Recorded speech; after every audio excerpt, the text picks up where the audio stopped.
C'est vrai, Dieu il a dit, ne dites pas que vous êtes croyants et que nous n'allons pas vous éprouver comme ceux que nous avons éprouvés avant vous. À partir du moment où tu dis je suis croyante, je suis croyant, Dieu il dit ok, c'est parti. Là, ça va être le grand 8. On va voir quand je vais zélzéler un peu. Mais Dieu, il est miséricordieux, il zélzèle un petit peu en fonction, tu vois. Pour ça, certains, ils montent jusqu'à un certain degré, à un moment donné, ils ne peuvent plus, paf, ils trahissent. Ouais, de toute façon, gna gna gna, gna gna gna. Parce que ça, après, ça tu vois, ça devient de plus en plus lourd. Prétendre ne croire qu'en Dieu. D'accord? Prétendre ne croire qu'en Dieu. En lui seul. Là, c'est pas la ilaha illallah Muhammad Rasulullah. Là, t'es ailleurs. Tu te soumets servilement à Dieu. Tu lui voues ta vie, tu dis tiens, elle t'appartient, fais-en ce que tu veux. Si tu mets à l'épreuve, ben, je vais patienter. Par ta grâce, mais il faut que tu m'assistes. Sinon, et Dieu dit t'inquiète pas. Je te mets à l'épreuve et malgré ça, je vais te soutenir si tu es sincère. Même l'épreuve, en fait, elle est entre les mains de Dieu. Il faut arriver à rendre grâce. Comme a dit Jésus, fils de Marie, heureux celui qui a cru. Donc tu nous... Comme c'est ça, l'avenir appartient aux pieux. C'est ce qu'a dit Jésus. Dieu dit l'avenir appartient aux pieux. Heureux celui qui a cru, c'est quoi? L'avenir appartient à celui qui a cru. Si tu crois en Dieu, laisse faire les choses.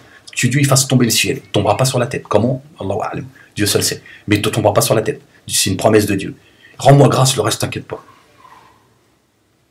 Si la mer, elle envahit la planète, toi tu respireras dans l'eau s'il faut. Kun fayako, tu seras un poisson dans l'eau. Non problème ça.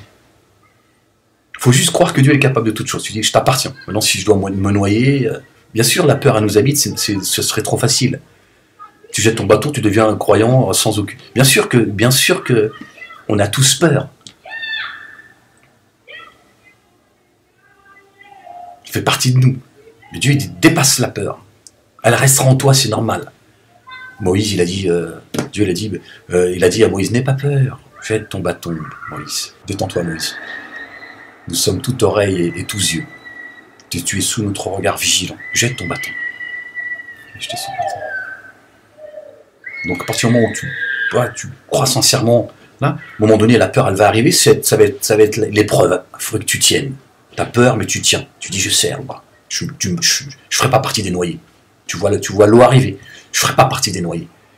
Après, quand tu perds espoir, parce que Dieu t'a créé faible, tu n'es pas Dieu, Dieu à ce moment-là, il dit, allez hop, ça y est, c'est bon. Pas te laisser souffrir trop longtemps non plus. T'as tenu jusqu'au bout, t'as voulu y croire jusqu'au bout, et après, tu n'es qu'un être humain. Quand tu commences à sentir la mer qui se rapproche, tu vas commencer à t'éclabousser, là, tu perds espoir, tu dis ça, je vais le voir, je crois que je vais me noyer. Tiens, et Dieu dit, allez hop, ça y est, et là, tu sais pas pourquoi, tu retrouves, tu vois, et puis tu fais pas partie des noyés.